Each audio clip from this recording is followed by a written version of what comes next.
25 años ya de la liberación del entonces funcionario de prisiones, José Antonio Ortega Lara, en una brillantísima operación, como todas las suyas, por parte de la Guardia Civil. Y dentro de unos días también, 25 años del cruel, salvaje y vil asesinato de la organización criminal de ultraizquierda ETA, que se vengó de aquella terrible manera, de aquel éxito policial, de la liberación de Ortega Lara y también de Cosme del Cló, del empresario vasco Cosme del Cló.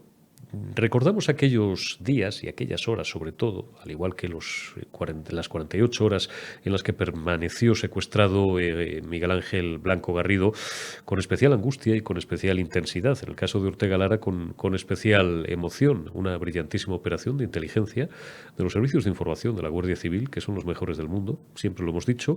Horas registrando aquella nave industrial, aquel garaje, teniendo la convicción, porque sus informaciones así lo apuntaban, de que Ortega Lara estaba allí en una operación que comandaba en aquella época el entonces juez de la Audiencia Nacional, Baltasar Garzón, y no había manera de encontrar a José Antonio Ortega Lara.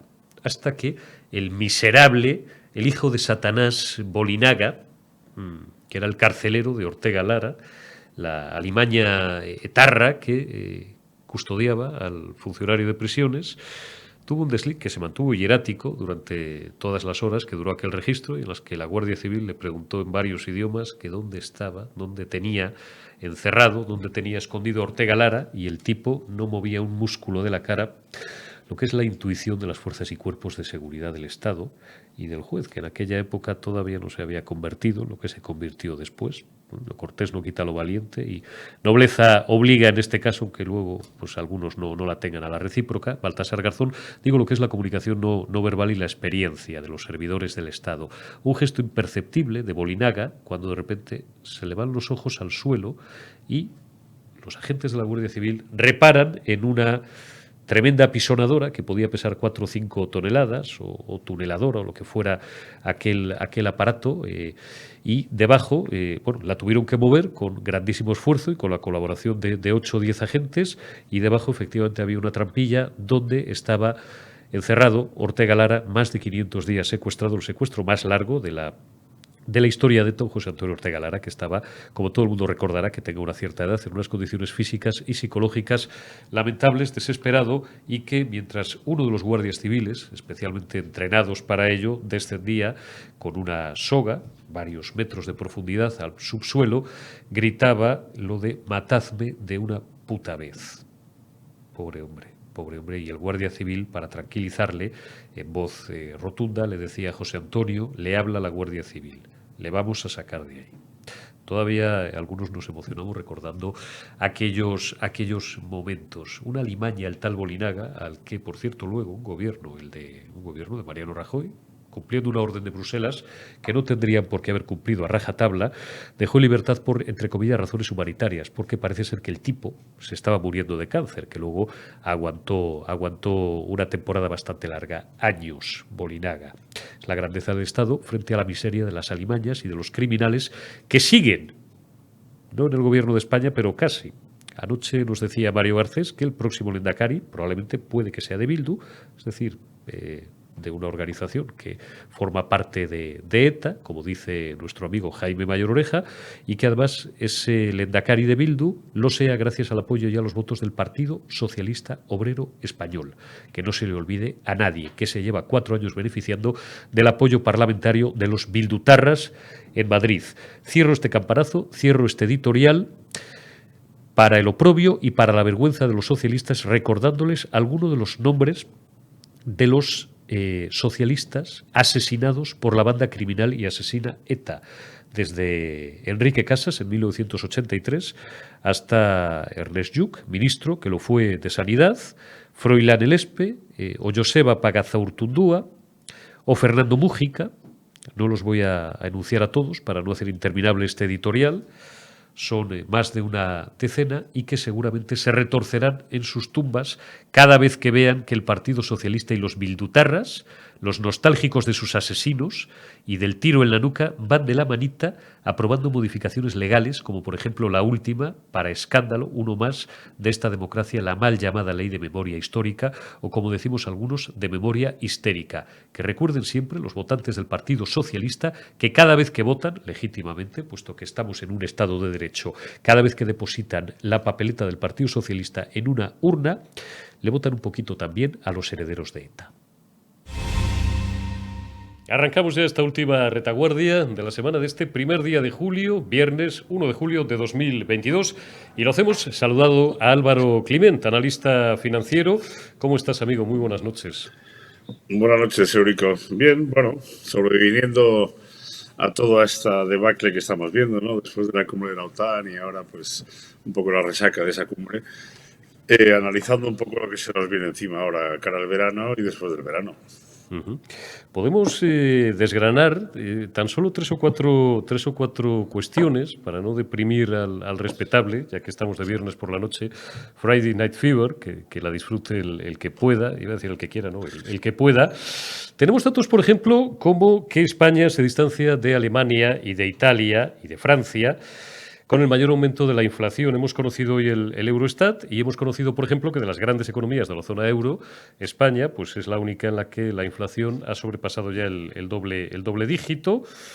Los datos, como digo, son del informe armonizado, del índice armonizado de precios al consumo que publica Eurostat y que permite comparar la inflación, Álvaro, entre países de la zona euro, entre pues las cuatro mayores economías, en este caso, de la zona euro. Tenemos España en un 10% en junio, al cierre de junio, frente a un 8,2% en Alemania, un 8,5% de Italia y un 6,5% de Francia. Esto, unido a la subida de tipos, llevamos ya varias semanas insistiendo en ello, que se nos viene encima, mira que odio esta frase, por cierto, esto de se nos viene, que es una importación del otro continente al que adoramos, pero esto de se nos vienen cosas, bueno, pues en este caso sí está correctamente empleada.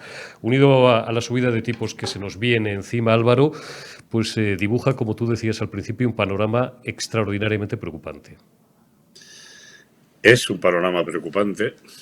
Hay que tener en cuenta que tú acabas de mencionar una serie de países en donde además no se han aplicado las famosas medidas que anunció a bombo y platillo el gobierno de Sánchez y ayer en La Sexta, en la cual vino a decir que si no hubiesen aplicado las medidas la inflación estaría al 15, como podría haber estado en el 18, en el 20 o en el 25. Es decir, el problema es ese. Es decir, cuando tú te comparas con una Alemania, por ejemplo, donde la inflación general está en el 8,2% y no ha puesto ningún cap al gas, ese límite de precio al gas, hay algo que aquí no está funcionando. Es decir, todas estas medidas que son subsidios directamente de alguna forma a la economía no están funcionando. Es decir, nos estamos encontrando que además de que seguimos pagando unos precios desorbitados, ya no solamente en carburantes, en energía, en electricidad, sino en los productos más básicos, porque el componente de inflación hay que mirar el desglose de todos los componentes que tiene detrás. Los alimentos frescos y los alimentos elaborados están subiendo por encima de 2 dígitos. Es decir, ya no es solamente el efecto Ucrania, ya que España, en teoría, no es precisamente como Alemania, un país en donde el efecto del corte de suministro de gas tenga ese impacto en la economía que debería de tener precisamente en España. Pero bueno, como lo que hemos decidido es cargar nuestra política energética con el acuerdo famoso con Marruecos y cargarnos el suministro barato de gas de Argelia, pues estamos importando gas de Estados Unidos al doble de precio de lo que deberíamos estar pagando en este momento con un acuerdo desde hace 40 años con Argelia. Eso se traduce en que toda la cadena de producción va recogiendo esos impactos de precio, porque son precios de importación que estamos recibiendo de esa energía, que no se trasladan de forma inmediata. Es decir, ahora estamos viendo una parte del efecto.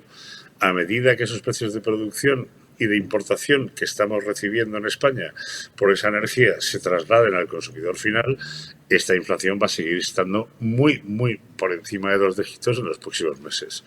Eso es un desastre nacional, Eurico, nacional. Y la gente lo va a ver cuando hoy, que es día de salida de la primera parte del verano en julio, vaya a llenar su depósito y se encuentre con que paga el doble que el año pasado, cuando llegue a la casa de verano y tenga que pagar una calefacción o un aire acondicionado o una energía muchísimo más cara de lo que está pagando hasta ahora. Cuando vaya a un restaurante y tenga un crecimiento de precios del 20%. Cuando vaya a un hotel, el que vaya a un hotel y se lo pueda permitir, va a pagar un 20% de incremento. Es decir, esto es un drama. Y lo veremos de forma mucho más realista e impactante en septiembre. Esto es un drama. Decías tú que las medidas gubernamentales lo que han demostrado es que esta política de subsidios y de ayudas no funciona. Te voy a corregir ligeramente, de manera irónica. Funciona así, pero solamente para un actor de todo el proceso, que es el propio Ejecutivo. Porque leemos también en varios digitales que la recaudación por concepto de carburantes ya cuadruplica lo que cuesta la ayuda. ¿Por qué? Alguien se sorprenderá y dirá, ¿de qué está hablando este hombre? Bueno, pues es evidente, claro, porque la subida de los precios de la gasolina, de la luz, del gas, también conlleva, en el caso, por ejemplo, de los combustibles, una subida de cierta imposición indirecta, por ejemplo, del impuesto especial de hidrocarburos. Leía en Voz Populi hace un par de horas o tres que el cálculo era aproximadamente de 1.423 millones, lo que suponía el coste de subvencionar los carburantes entre abril, mayo y junio, frente a una recaudación fiscal de 5.154 millones de euros, lo cual demuestra que estos tíos son golfos, Álvaro, esto lo digo yo, estos tíos son golfos hasta cuando subvencionan al consumidor, porque subvencionan con trampas. A la gente le ofrecen 20 centimillos de misericordia, de caridad, de auxilio social, y ellos embolsan 4 veces más por imposición indirecta. Vamos a hacer un matiz a lo que acabas de comentar, que creo que es importante. El impuesto de hidrocarburos, el que acabas de decir, que recauda 5.154 millones de euros, evidentemente contra un coste de los 20 céntimos famosos de 1.400, es por volumen, no es por precio. O sea, la inflación no le afecta al impuesto de hidrocarburos. Si le afectase, probablemente la recaudación sería mucho mayor. Es decir, esto es por volumen. Teóricamente, ante una situación de demanda, digamos, contrayéndose y con un menor volumen de consumo precisamente porque la gente se está amarrando el cinturón, esta recaudación es absolutamente escandalosa en esta situación actual. Otra cosa es el IVA, porque el IVA hay que recordar que ha crecido un 21,3%. Ahí sí afecta al precio. En el IVA sí pagas por el incremento de precio, pero no en el impuesto de hidrocarburos. Con lo cual, aun a pesar de que lo bajaron el año pasado, la recaudación sigue siendo escandalosa. Pero ya no solamente de hidrocarburos y del IVA, en sociedades, en el IRPF estamos viendo crecimientos por encima del 20% en todas las magnitudes hasta mayo y junio. Entonces, ¿quién gana con la inflación? El único que gana con la inflación es el gobierno. El gobierno se está absolutamente forrando en un momento de inflación al 10,2% que los ciudadanos van a financiar y van a seguir pagando alegremente, cosa que me sorprende. Es decir, yo ya no entiendo, entiendo que el pueblo español estamos acostumbrados a que nos hayan puesto 2 cierres inconstitucionales en un estado de alarma, que nos hayan cambiado a la Fiscalía General del Estado, la Abogacía, el Tribunal Constitucional. Ya estamos acostumbrados a todo y hemos llegado a un proceso de sumisión muy peligroso.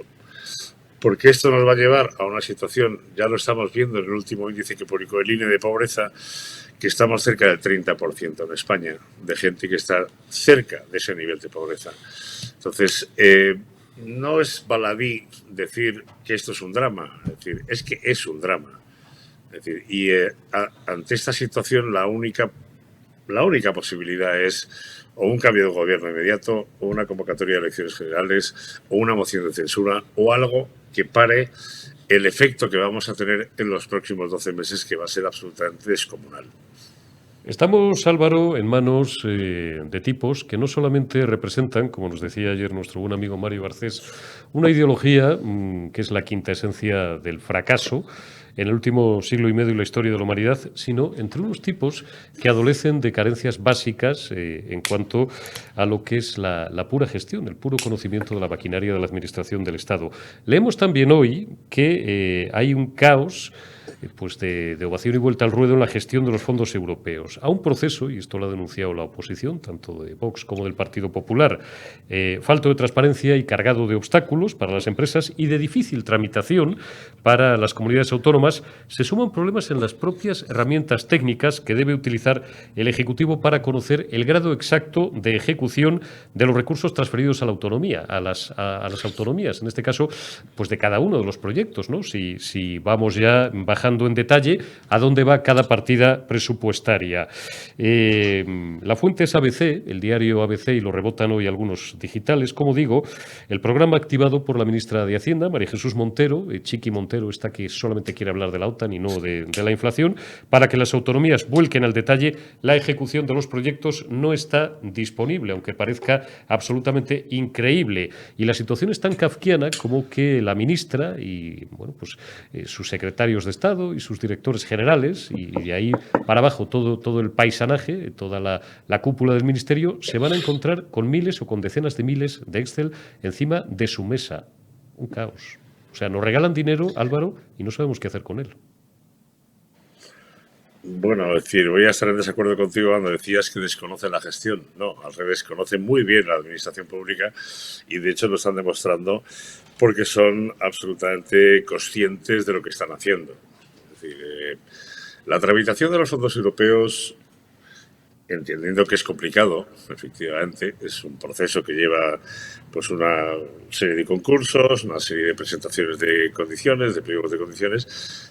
Se podría haber hecho de otra forma. Es decir, cuando tú al final te encuentras con 60.000 millones de euros, han llegado ya a 32.000, si no me equivoco, lo que tienes que hacer es buscar la ayuda de aquellos que de alguna forma saben canalizar esos recursos. No solamente los bancos, es decir, los bancos ya sabemos que tienen los préstamos concedidos a empresas, tienen su listado de empresas y pymes y autónomos que se podría hacer, sino también a los fondos de inversión que están buscando constantemente inversiones en España en ese mundo, digamos, vaciado en las pymes, pequeñas compañías familiares, en pequeñas y medianas empresas, en donde estos fondos se encargan de precisamente de ayudar a esas compañías a internacionalizarse, digitalizarse, cambiar su gestión y empezar a crecer.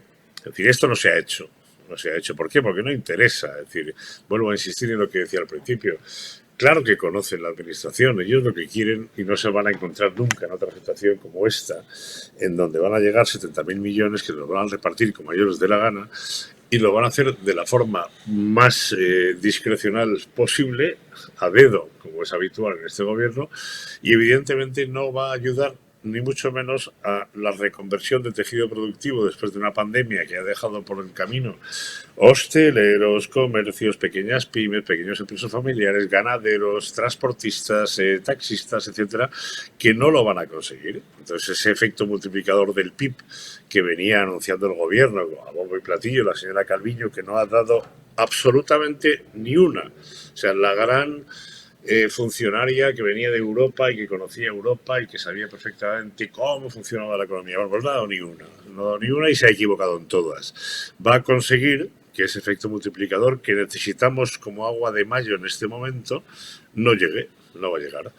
Se van a quedar en manos, pues ya hemos visto los rescates que ha hecho el fondo de la SEPI, ya hemos visto los rescates que está haciendo Cofides. Cofides tiene que repartir 1.000 millones de euros. Y le está costando Dios y ayuda. ¿Por qué? Porque la mano, digamos, política del gobierno está dirigiendo esos fondos. Si Cofides pudiese hacerlo de forma independiente, con análisis independientes de lo que representan las compañías, haría mucho más favor a esas pequeñas y medianas empresas de lo que está haciendo el gobierno, que es favorecer a sus amigos tipo Plus Ultra, como ya lo vimos en su momento, lo está haciendo con Indra, lo va a hacer con Prisa y lo hará con la secta, las que sean necesarias para seguir manteniéndose en la poltrona. Con lo cual, no esperemos un efecto multiplicador del PIB ni una gran recuperación que venga por los fondos europeos. No va a llegar. El gobierno... Sí, no, perdón Álvaro, que te he cortado. No, ya he acabado de llegar. No, decía que el gobierno lo único que está es en la propaganda y en seguir engañando, aparte de la parroquia, cada vez a menos, pues como citabas la entrevista que le hacía ayer, la entrevista masaje que le hacía ayer García Ferreras, cuando ya vulgarizan los mensajes tanto que bueno, pues estamos absolutamente convencidos de que nos toman por idiotas, ¿no? Cuando hablaba, digo, el señor presidente, su sanchidad, de los tíos con puro. los señores con puro que están en su contra. Dices, coño, si aquí los únicos señores con puro que yo he visto en los últimos tiempos, a los únicos que he visto fumar puros de calidad, pues habrá sido al señor Pepiño Blanco, al señor Antonio Hernando y a los señores lobistas que están repartiendo por los barrios bonitos, por los barrios cremitas del Buen Madrid, esos fondos europeos que luego no ven las pymes, no ven los autónomos, ni siquiera ven las grandes empresas, Álvaro, están en la propaganda. Mira, hoy en día, Eurico, yo el puro más caro que conozco es el Vejica de Coiba, que en su día me costó 600 euros en la cava del fumador ahí en el Palacio de Linares, con unos clientes americanos. Me parece que fumarse un puro hoy en día vale más barato que llenar el depósito de gasolina o que el viaje que han hecho las amigas de Podemos, que son del gobierno, te recuerdo, a Estados Unidos, a Washington, a no se sabe muy bien el qué. Si vamos a hablar de puros, el puro que se fuma él todos los días cuando se va a dormir a su colchón nuevo de la Moncloa es el insulto a los españoles todos los días. Es decir, la cumbre de la OTAN para mí ha sido un reflejo claro del protagonismo, hedonismo e idolatrismo que tiene este señor de salir hasta incluso con la mano prácticamente en el culo de Biden, en el culo de su mujer. Es decir, hemos llegado a este nivel. Este es el nivel de una cumbre de la OTAN en pleno Museo del Prado. Entonces, a partir de aquí, yo lo que diga al señor Sánchez a Ferreras, tanto monta tanto, es que me da igual. El uno se lo lleva por un lado, el otro se lo lleva por el otro. Sinceramente, creo que hay que empezar ya a ponerse serios ante esta política de despropósitos, ante digamos, llevar a la ruina a un país, ya lo están consiguiendo, y hay que empezar a ponerse ya muy, muy, muy serio ante lo que se nos viene encima en los próximos 12 meses. Pues está claro. Don Álvaro Climent, evocamos el fin de semana pues con el mismo optimismo con el que le arrancábamos, es decir, 0 no, menos 50. Cuídese usted y hasta la próxima. Un abrazo, Álvaro, y buen fin de semana dentro de lo que cabe. Un abrazo, Eurico. Muchas gracias. Buen fin de semana. Continuamos en la retaguardia y dejamos ya atrás el desolador panorama económico, los asuntos económicos que no pueden presentarse de peor manera y vamos a empezar a hablar un poco de política. No sé qué es peor. Don Carlos García, portavoz adjunto del Partido Popular en el Ayuntamiento de Bilbao. ¿Cómo estás, amigo? Buenas noches. Pues buenas noches, estupendamente, como siempre cuando estoy contigo, don Eurico. Igualmente, sabes que siempre es un honor y un placer recibirte en la retaguardia, en Periodista Digital, Carlos. Oye, por empezar con las efemérides, que nos gustan tanto a los periodistas y aparte del paisanaje en general, de la misma forma que dentro de unos días se van a cumplir 25 años, y ahora hablaremos de ello también, del vil asesinato de Miguel Ángel Blanco Garrido, también se cumplen 25 años de la liberación de José Antonio Ortega Lara, de sus miserables carceleros. Luego recordaremos algún aspecto de cómo fueron aquellas horas. ¿Tú cómo recuerdas aquella jornada, Carlos? Tú eras muy joven, pero ya estabas jugándote la vida y batiéndote el cobre en política. Sí, yo era muy joven y en aquella época se solían hacer concentraciones para pedir la liberación de las personas secuestradas, de Ortega Lara, de Cosme del Cló y de otros muchos, de Revilla y otras muchas personas que en esa época pues la organización terrorista ETA se dedicaba a secuestrar para servir de ejemplo y luego pues perpetrar los más de 10.000 chantajes, las más de 10.000 extorsiones que cometió a lo largo de la historia de la organización terrorista a empresarios vascos. En concreto, ha sido documentado por la Fundación BBVA. Por lo tanto, esos secuestros eran una manera de hacer aún más cruel su terrorismo. Y había unos pocos que en el País Vasco pues íbamos con un lazo azul y además nos concentrábamos en los colegios, en las universidades, en los centros de trabajo para pedir la liberación. Y enfrente teníamos a un tipo de individuos sin escrúpulos, a unas auténticas alimañas que se contramanifestaban en apoyo a los secuestradores, en apoyo a ETA y contra quienes pedíamos la libertad de esas personas. Era una época y un momento muy tenso, muy tenso. Y la verdad es que la liberación de Ortega Lara, que es el secuestro más largo en la historia de España, pues fue una gran noticia, fue una gran alegría. Y yo además he tenido la fortuna de conocer personalmente a algunos de los guardias civiles que llevaron a cabo aquella impresionante operación de inteligencia y de investigación por parte de de una institución ejemplar como es la Guardia Civil, a la cual siempre reconozco que le debo estar hoy aquí vivo, igual que el señor Ortega Lara. Por lo tanto, fue un momento de emoción. Si bien es cierto, los terroristas de ETA aquella se la guardaron, porque la mala gente suele ser vengativa y rencorosa. Y poco tiempo después, como venganza precisamente de aquello, cometieron el secuestro y asesinato de mi compañero y amigo Miguel Ángel Blanco. Fueron unos días muy, muy intensos. Hace un par de días, ¿no? Hace 3 días, charlábamos aquí mismo en este programa con nuestro buen amigo Jaime Mayor Oreja. Realmente con Jaime hablamos ya de otras cosas hace tiempo. Él ya pues está fuera de la política activa y prefiere hablar, bueno, pues con el foco un poquito más amplio, ¿no? En la pérdida y en la crisis y en la destrucción de valores cristianos en nuestra sociedad y en la deshumanización de todo el mundo en el que vivimos. Pero bueno, Jaime fue ministro del Interior hace algunos años. Así es. En mi opinión y en la opinión de muchos millones de españoles, el mejor ministro del Interior que hemos tenido en la democracia, sin desmerecer al señor Acebes o al señor Juan Ignacio Zoido, pero él estaba ya al pie del cañón. Se acababa de producir hace unas horas. Hay una anécdota incluso, bueno, un poco chusca, ¿no? Chusca digo, en fin, permítaseme la expresión. Se acaba de producir la liberación de Cosme del Cló unas horas antes. Se solaparon ambos secuestros, aunque Cosme del Cló estuvo muy pocas semanas secuestrado en el tiempo, con el secuestro que duró casi 600 días, 530, 540 días, recuerdo de memoria, de José Antonio Ortega Lara.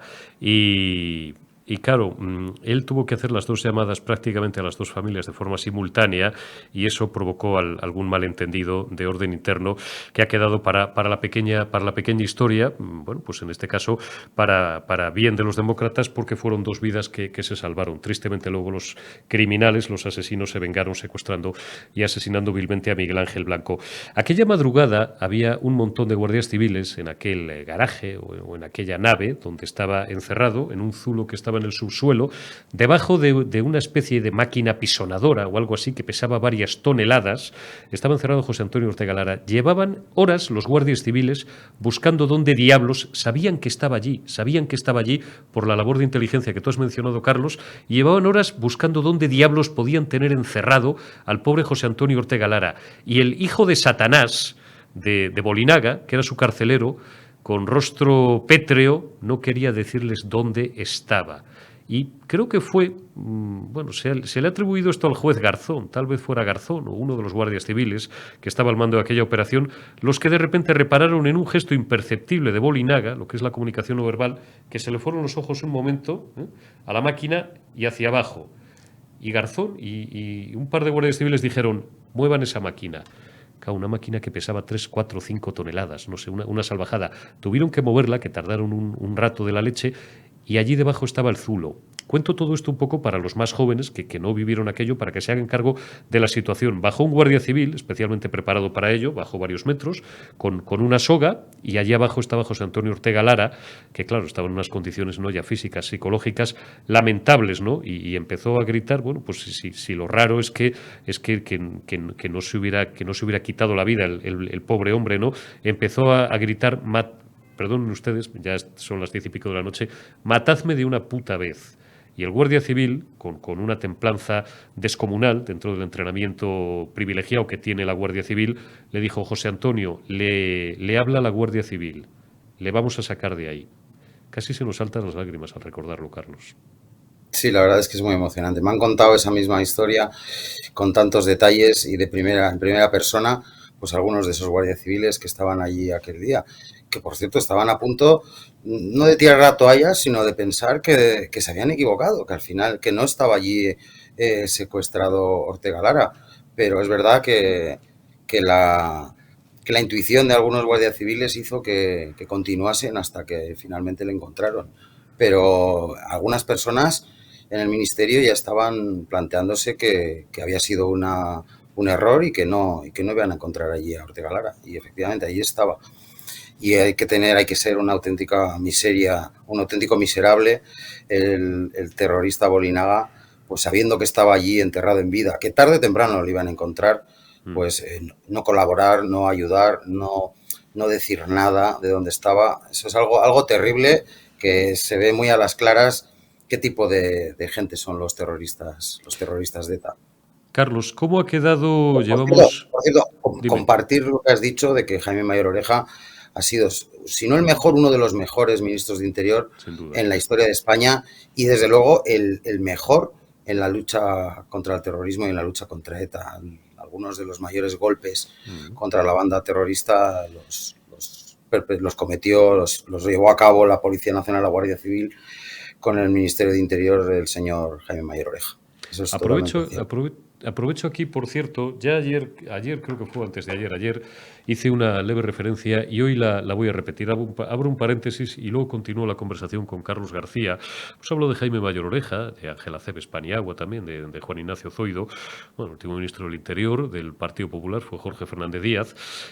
Yo quiero rendir aquí, ya que estamos hablando de la Guardia Civil, y me da igual que sea poco popular, entre algunos lo que voy a decir me da absolutamente lo mismo, porque como ayer vimos a esta políticamente miserable Aizpurúa salir del Palacio de la Cumbre de San Sebastián, pues yo voy a reivindicar aquí la memoria de un hombre muy vilipendiado que era el general Enrique Rodríguez Galindo. El tipo, con las luces y las sombras que pudiera albergar Inchaurrondo, las sombras básicamente son las de la banda criminal y asesina que se llevó por delante la vida de casi 900 personas. A partir de ahí ya empezamos a hablar. Digo de Enrique Rodríguez Galindo, el general de la Guardia Civil que más comandos detuvo en toda la historia, en décadas. Vaya, por tanto, mi homenaje personal, porque me parece bien a mí y porque se lo quiero rendir a su memoria. Carlos, llevamos varios días hablando, varias semanas hablando de ese pleno que celebrasteis ayer finalmente el Ayuntamiento de Bilbao para debatir la colocación de una placa, de un monolito o de algo que recuerde pues a Miguel Ángel Blanco. Yo te preguntaba en las últimas semanas por qué posición iba a adoptar el PSOE y al final, porque el PNV pensamos que se iba a poner, y al final el PNV lo que hace es una pirueta. ¿Qué fue lo que pasó ayer en el Pleno, Carlos? Pues mira, el PNV ha hecho lo mismo que ha hecho en Vitoria y lo mismo que por desgracia va a hacer en San Sebastián, adaptándolo a cada ayuntamiento. En definitiva, impedir que se lleve a cabo cualquier tipo de recuerdo a Miguel Ángel Blanco. La verdad es que me duele, no me lo esperaba. Quise pensar, quizás de forma ingenua, que iban a aceptar dedicar una calle en San Sebastián, una calle en Vitoria, o un monolito, o una escultura recordando la mayor manifestación en la historia de Bilbao y del País Vasco, que fue la que cientos de miles de personas estuvimos en Bilbao aquel día antes de que tuviese ese fatal desenlace con el asesinato de mi compañero. Y por desgracia, pues en Bilbao, mediante una enmienda, remitiendo la propuesta a un foro que controlan ellos, en definitiva, pues rechazándola, da igual, la forma administrativa en la que lo han hecho. El caso es que es una decisión que va más allá de los alcaldes, de los concejales de cada uno de los ayuntamientos, es una decisión claramente del PNV. Y la verdad es que es muy lamentable, es muy triste y no tiene ningún tipo de justificación el que rechacen recordar no solo ya a mi compañero Miguel Ángel Blanco, concejal del Partido Popular, sino también a lo que supuso de rebeldía, de rebelión contra el terrorismo, por la libertad, por la liberación de Miguel Ángel y en defensa de la democracia contra la organización terrorista ETA de toda la sociedad vasca y de toda la sociedad española. El no querer tener nada que sea perenne, que perpetúe para las generaciones venideras lo que supuso aquellos días y el asesinato de Miguel Ángel Blanco en la sociedad, pues la verdad es que tiene muy poca justificación. No hay ningún argumento que lo apoye y sí tengo que decir que en esto el Partido Socialista pues sí que ha respaldado esta propuesta y tengo que decirlo y eso para mí es de agradecer. Bueno, el PNV se ha quedado solo y bueno, solo con Bildu y la verdad es que es algo que es bastante lamentable. Bueno, pues aquí lo que estamos es para ser, Carlos, notarios de la actualidad. Recogemos lo que ha ocurrido, sin más, y tú eres no ya un testigo privilegiado, sino parte del protagonismo de la sesión de ayer. Te hago una última pregunta, Carlos. Ayer tuvisteis la visita en Bilbao del presidente nacional del Partido Popular, Alberto Núñez Feijóo, que ha querido arrancar, ¿no?, en Bilbao una suerte de, bueno, pues de gira por distintos puntos importantes de la geografía española, explicando su proyecto. ¿De qué hablasteis? ¿Cómo viste a Feijóo? Pues mira, Feijóo vino en concreto a reunirse con el Círculo de Empresarios Vascos. Está muy preocupado con la situación que se está padeciendo en el País Vasco, como empresas que se marchan, empresas que no vienen, la imposición y la política fiscal que está llevando a cabo el PNV está impidiendo que crezca la economía y, como dijo muy claramente, cuando al País Vasco le va bien, a España le va bien, y cuando al resto de España le va bien, al País Vasco también. Por lo tanto, es algo indisoluble y está realmente preocupado por la situación del tejido empresarial en el conjunto de España y también, por supuesto, por la situación del País Vasco y de la economía en el País Vasco. Y por eso mantuvo esa reunión con el Círculo de Empresarios Vascos y a posteriori tuvimos una junta directiva, como no podía ser de otra manera, del PP del País Vasco, presidida por Feijóo, que nos trasladó efectivamente ese tipo de circunstancias. Y una cuestión muy lamentable, el hecho de que esté apoyado en Bildu el Partido Socialista. Y además que Bildu se jacte de ello, que Bildu diga públicamente que quieren mantener al Partido Socialista en el gobierno para aprovecharse de esa circunstancia y conseguir el máximo de sus objetivos. Y por lo tanto eso es algo muy lamentable para el conjunto de España, además. Por lo tanto, las cuestiones que vino a trasladar y a tratar ayer el presidente Feijóo al País Vasco no solo son importantes para el País Vasco, sino también para el conjunto de España. No puede ser que el gobierno de España esté sostenido por organizaciones como Bildu o como Esquerra Republicana de Cataluña, lo dijo muy claramente.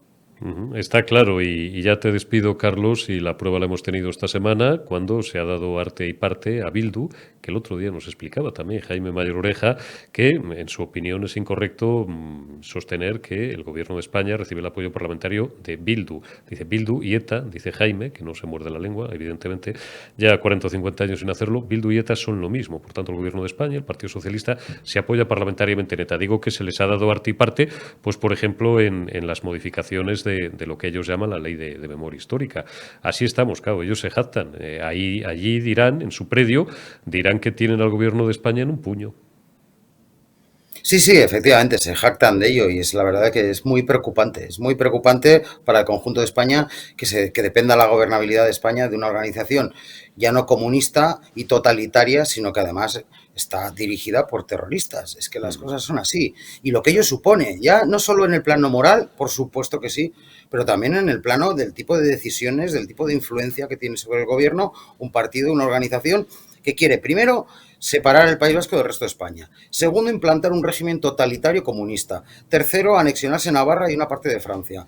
Y por lo tanto, y por último, además, que en sus filas hay terroristas y asesinos a los que defiende. Y defiende a todos los terroristas que están en la cárcel. Por lo tanto, no puede ser peor socio para un gobierno, una organización de ese tipo. La sensación, la imagen que transmite un gobierno de esas características, con ese tipo de socios al exterior, es lo peor que puede dar una imagen de un país para atraer empresas, para atraer socios. Bueno, a la vista está de cómo nos está yendo la política internacional también, pero incluso la política interior.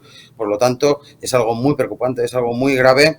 Y insisto, el presidente Feijóo ayer en el País Vasco vino a tratar cuestiones propias del País Vasco, de las situaciones graves que estamos padeciendo por la mala gestión que está llevando a cabo el gobierno vasco y el PNV, pero también por el grave problema de tener un gobierno en España apoyado en una organización como Bildu, que insisto, es lo peor que puede tener un gobierno como socio por cualquier cuestión que se coja de ese partido, desde que está dirigida por un señor como Otegi, que ha sido un terrorista, hasta, insisto, que no ha condenado a día de hoy ni un solo asesinato de miembros del Partido Popular, pero también de miembros del Partido Socialista y de cuerpos y fuerzas de seguridad del Estado, y una organización que ha querido derruir y derribar el Estado, una organización que ha participado, ha colaborado y a día de hoy no condena el asesinato de Ortega Lara, que ocurrió tal día como hoy, o el asesinato de mi compañero Miguel Ángel Blanco, que ha ocurrido, que se conmemorará el 25 aniversario en unos días.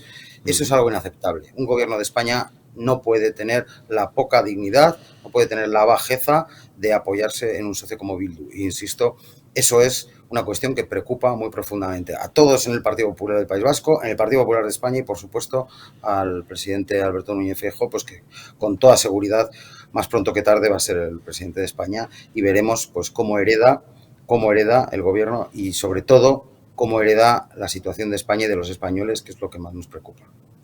Don Carlos García, cuídate mucho, amigo. Buenas noches y feliz fin de semana. Hasta la próxima. Muy buenas noches, don Eurico. Buenas noches y gracias, Carlos. Buenas noches. Continuamos y evocamos ya la recta final de esta retaguardia de este viernes 1 de julio y lo hacemos, pues seguimos no exactamente en Bilbao, pero muy cerquita. Javier Igartu Ibarra, muy buenas noches, amigo, ¿cómo estás? Muy buenas noches, Urico. Bueno, pues he estado escuchando un rato Mm. a Carlos, que la verdad que es un valiente de lo poco bueno que todavía respeto del Partido Popular, porque es un tipo que de verdad que se ha jugado la vida, que han estado a punto de asesinarle, como lo intentaron también conmigo, y Mm. es un tipo con las ideas claras y sobre todo sin pelos en la lengua, que es lo que hace falta en España y en mi tierra, ¿no? Oye, Javi, tú que tienes algún año más que Carlos y alguno menos que yo, estábamos recordando, estábamos evocando con Carlos, bueno, pues aquellas horas en las que la Guardia Civil, en una brillantísima operación, como todas las suyas, liberaba al funcionario de prisiones entonces, a José Antonio Ortega Lara. ¿Tú qué recuerdos tienes de aquellas horas? ¿Dónde estabas tú aquel día, Javier? Pues mira, yo me acuerdo con lo de Ortega Lara, con lo de José Antonio Ortega Lara, estaba de unos días de descanso con mi familia, creo que estaba además, si no recuerdo mal, en Ávila, que es Ajá. un sitio que para mí significa mucho por muchas razones. Mm. Y me acuerdo que dije: "Joder, otra vez, otro secuestro, pero a este hombre lo van a intentar matar de alguna manera porque lo que buscan es lo que buscaban. Lo que buscaban, Eurico, era que el gobierno encara la rodilla y soltara a los presos. Mm. Y gracias a Dios, a Jaime Mayor, a José María Aznar, que para mí son dos referentes en mi vida política, no consiguieron sus objetivos. Luego pasó la venganza de estos hijos de Satanás, de ETA, de estos asesinos, que fue el secuestro y posterior asesinato de mi compañero y mi amigo, Miguel Ángel Blanco, que coincidimos en la época de Carlos y en la mía, Mm. y fue una auténtica barbarie ese chantaje de nuevo al gobierno para que soltaran a los presos. Ese señor estaba en la playa en aquel momento, el terrorista Otegi estaba en la playa, contado por él. Yo estaba yendo a Elba y con mis compañeros de nuevas generaciones, pues acompañando a la familia, me emociono rico, y acompañando a ese gran pueblo de Elmo, a esa dignidad y ese gran alcalde, Carlos Totorica, que tuvo que vivir en sus carnes el secuestro de un compañero de corporación. Yo he tenido la oportunidad permíteme, soy muy malo para los nombres, No, de no, no, conocer adelante. a los compañeros que tuvo Miguel Ángel Blanco en el ayuntamiento. La verdad que tengo sus caras grabadas, pero no tengo ahora mismo su nombre en la punta de la lengua. Ana era la portavoz, ahora me he acordado, y el otro señor mayor no me acuerdo cómo se llamaba. Y recuerdo hablar con Ana, que era la portavoz del Partido Popular en el Ayuntamiento de Hermoa, esas miradas, esa tristeza de ver cómo han dado a un compañero tuyo 48 horas para,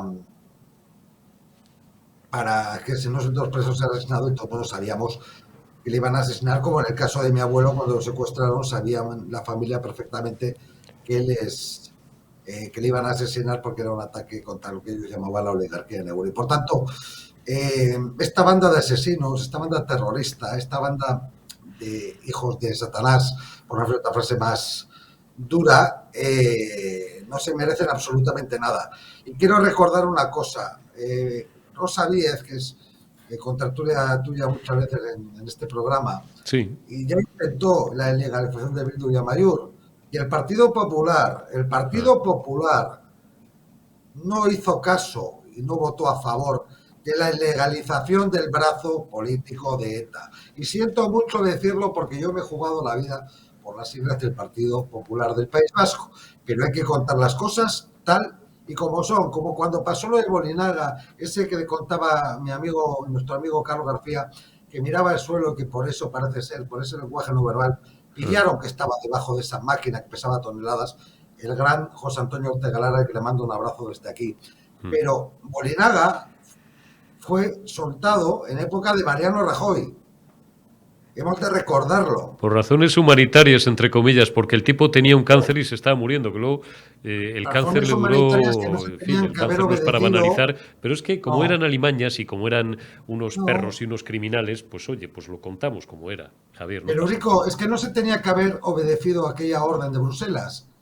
¿vale? No se tenía que, no había ninguna obligatoriedad de hacerlo. No la había. Se soltó a este señor, se humilló de nuevo a las víctimas del terrorismo y mucha gente nos sentimos absolutamente, y muchas víctimas rechazados por un partido que pensábamos que era el nuestro. Y eso también hay que recordarlo, porque no hemos hablado alguna vez en este programa. Estoy cansado de las palmaditas en la espalda. Quiero hechos.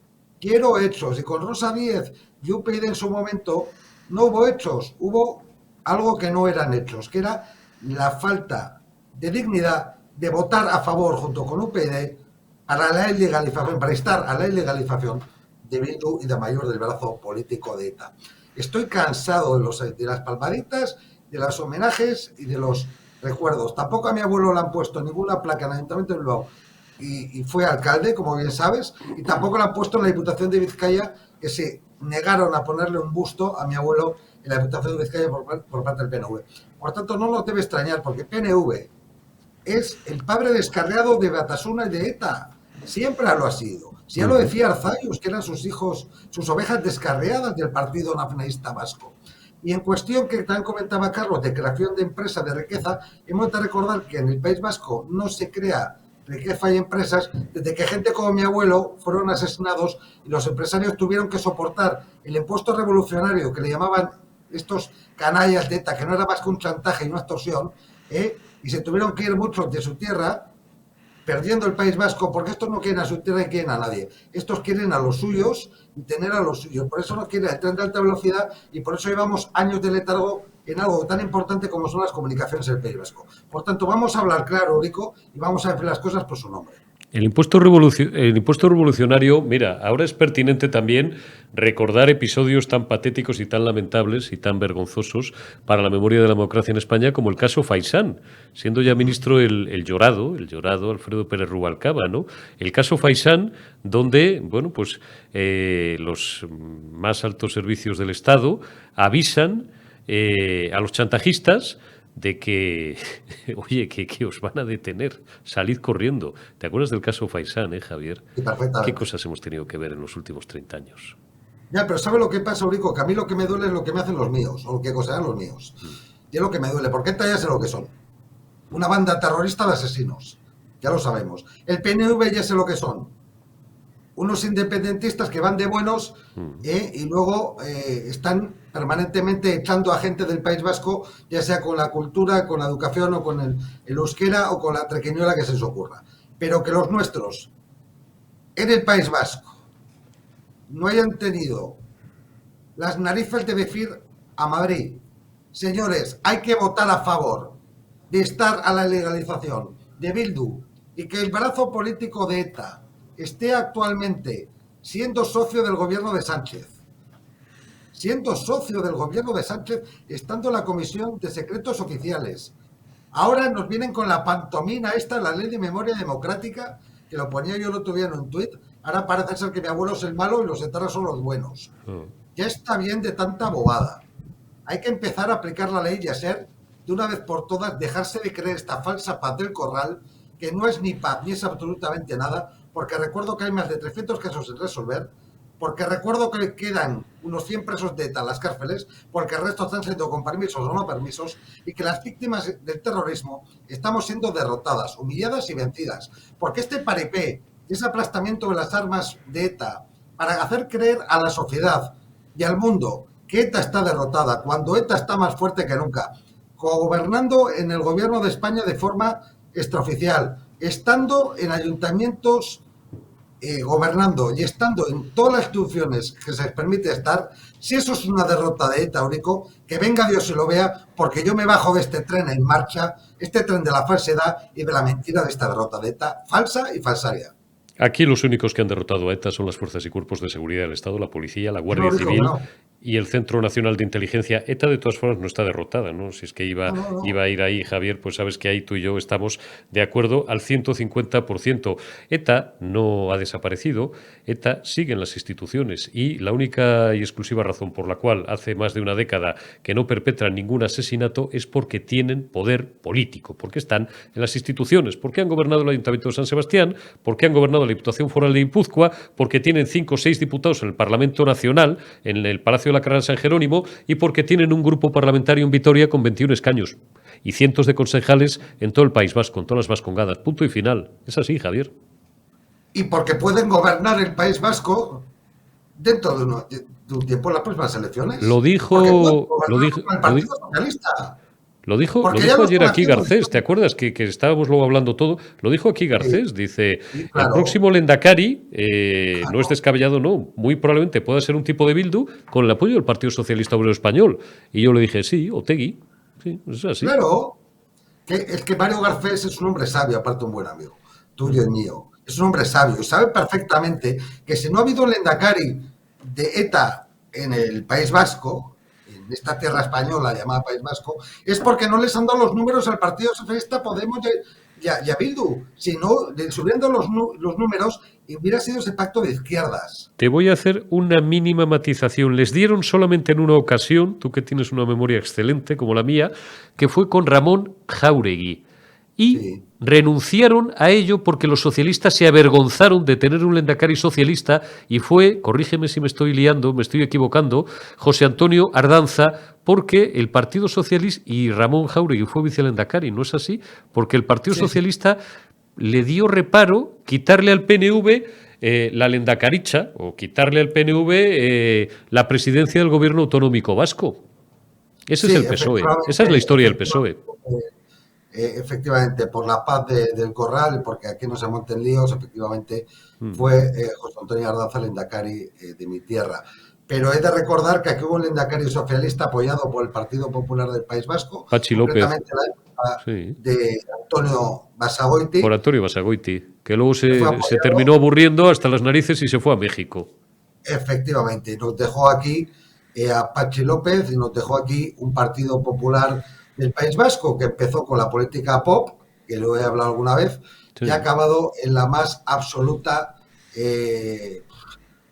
no sé cómo decirlo, nulidad electoral, porque no sirve absolutamente para nada ahora mismo, y el constitucionalismo, que es lo que a mí me preocupa. A mí no me preocupan las siglas, a mí me preocupa el constitucionalismo, está de capa caída, mientras estos señores, el Partido Nacionalista Vasco, el terrorista Otegi, Podemos y toda la patulea que quiere que esto sea, que el País Vasco deje de ser España, están ganando la batalla, y no te extrañe nada que en muy poco tiempo tengamos a un hombre como Otegi siendo lehendakari del País Vasco, este terrorista, que no te extrañe nada. Ni lo más mínimo. Javier Igartu, amigo, cuídate mucho y hasta la semana que viene. Te envío un fuerte abrazo. Un abrazo, hasta luego. Un abrazo, Javier. Y gracias también a todos vosotros por habernos acompañado una semana más en La Retaguardia. Estamos a punto de cumplir los 100 programas y os informaremos de ello. Omar, me parece que nos toca ya el miércoles o el jueves, ¿no? Más o menos. El 6 de julio. Gracias, Omar, a nuestro realizador, a nuestro jefe técnico, el responsable de que veáis y escucháis esta retaguardia en Periodista Digital a la perfección y con la mayor calidad. El 6 de julio cumpliremos 100 programas. Gracias por habernos acompañado, gracias por estar ahí, por vuestra fidelidad y hasta la semana que viene, hasta el lunes, que será 4 de julio. Cuidaos.